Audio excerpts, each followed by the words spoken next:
Mr. Speaker, here with us right now. Thanks for being with us. John, always great to be with you in my humongo conference room. Beautiful Thanks. Conference room. It's got all the amenities here. Andrew Vehorn with us from the electric companies, Vice President of Communications, longtime GOP political operative. Good morning, John. Andrew, good to have you with us. Andrew, also buying the Chick-fil-A biscuits and whatever you bought today, right? Jesus chicken. It is Jesus chicken. We have certainly been the place to be, people coming in and getting it. You put the word out that we had food.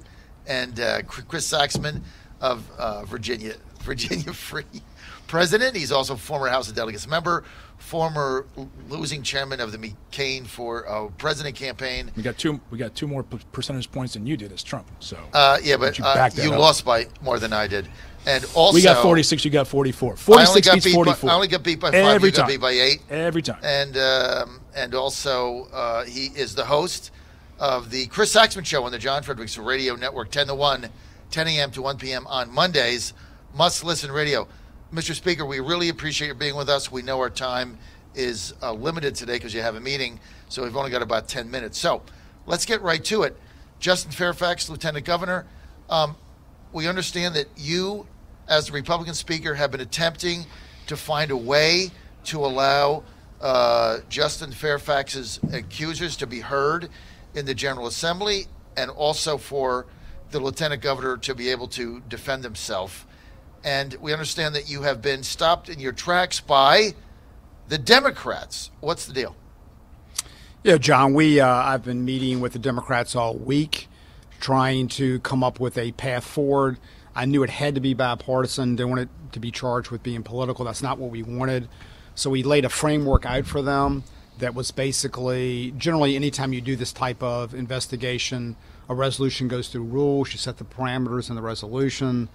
We offered to do a 5-5 special sort of subcommittee of courts of justice, 5 Democrats, 5 Republicans. We want to make sure that it's very unusual here, obviously, to do that.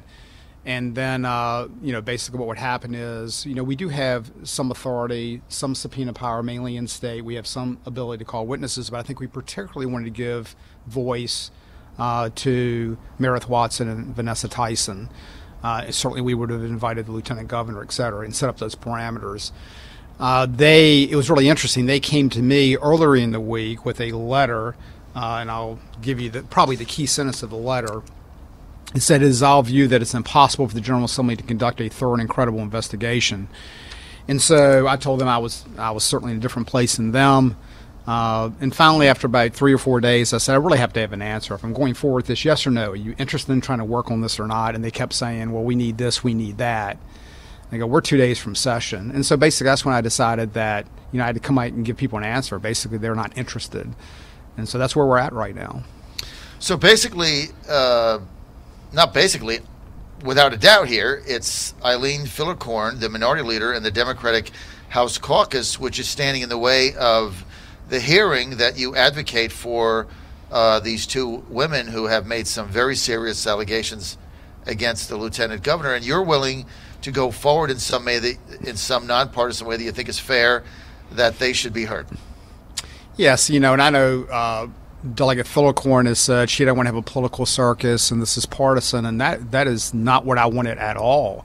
The reason for the private conversations and basically saying this has got to be bipartisan was to avoid that. And I think one of the excuses they used was the political piece, because they were not going to say yes to that type of collaboration. And let me say this too, because it's interesting that we've talked a lot about the ERA, and obviously we had the big fight over the ERA yesterday, but I do find it ironic that you fight that hard for the ERA, and here's your chance really to do something of substance as far as, allowing the women to testify, and they have no interest in that whatsoever. So I think it's ironic on the day that we handled the ERA that when you had a chance to do something really of substance, you decided not to do it. Would you define that, sir, as hypocrisy? Well, certainly it is close to hypocrisy, let me say that. Counter-narrative. I mean, the narrative they've been laying out for a number of months, going back to the Justice Kavanaugh hearings, was you have to believe the accuser, and we have to hear from them, and above all, women need to be heard.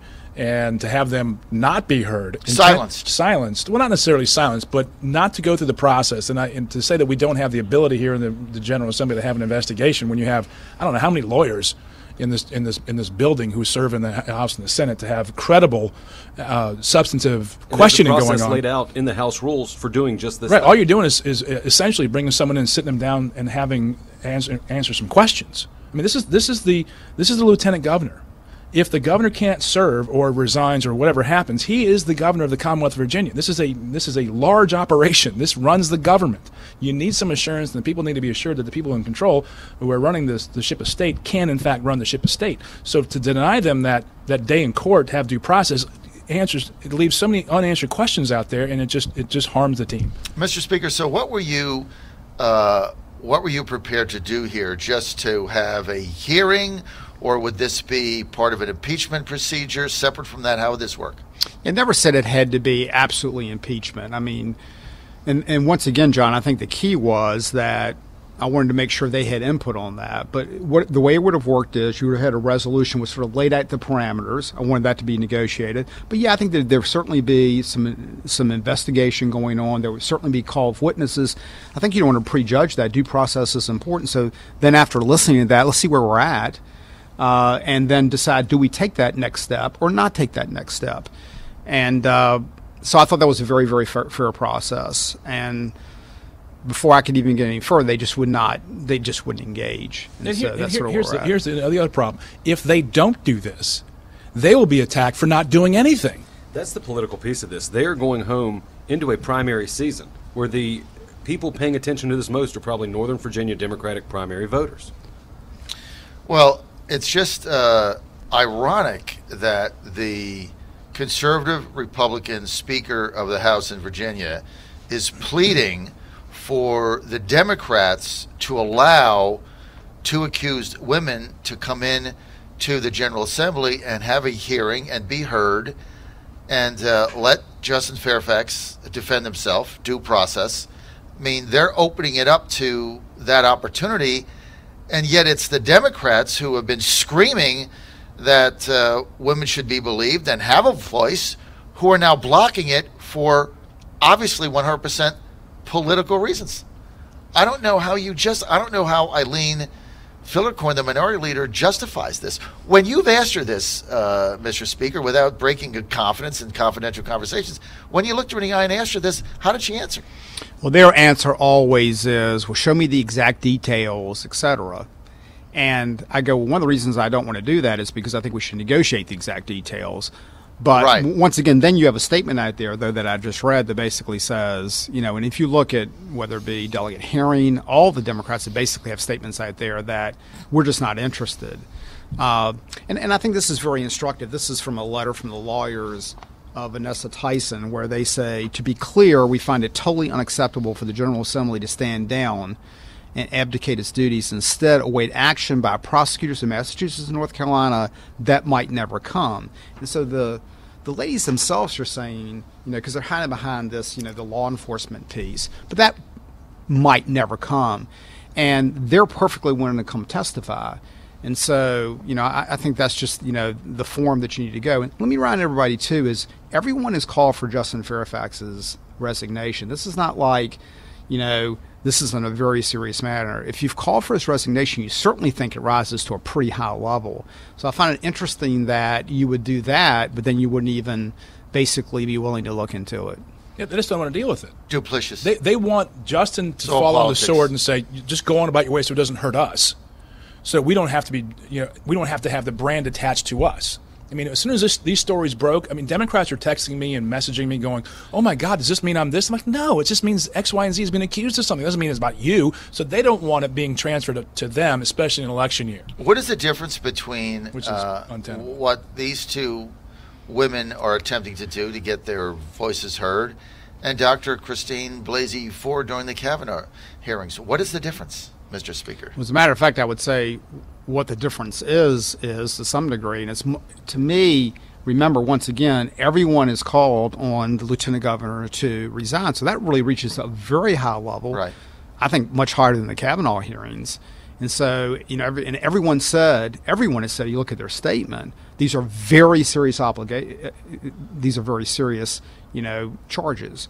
And so think about that. The disagreement over Kavanaugh, whether, this was that, it became very, one-sided. So everyone agrees on that. So I think with that level of agreement, it's your obligation to do something. And so that's what's frustrated me particularly. Well, and in the Kavanaugh allegations, they brought in someone to question the witness, and they brought in Christine Blasey Ford from across the country to sit there and subject herself to the questioning. I mean, that was a historic moment in our country, and that's just the way this process works out.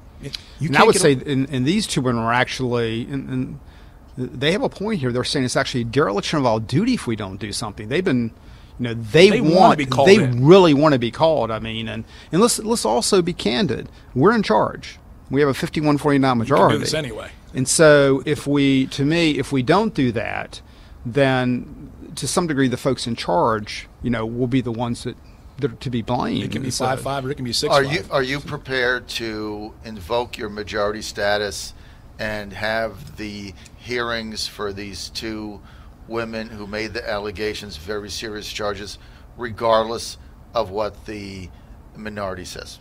Well, let me say this. What I've said is that we are looking at next steps, and we will, announce the next step before the end of session. I concentrated so hard properly on trying to really do a bipartisan piece.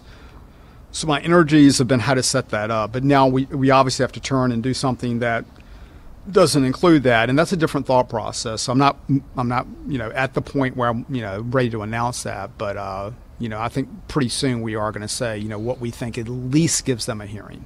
So that's what we're aiming at. And session ends pretty fast.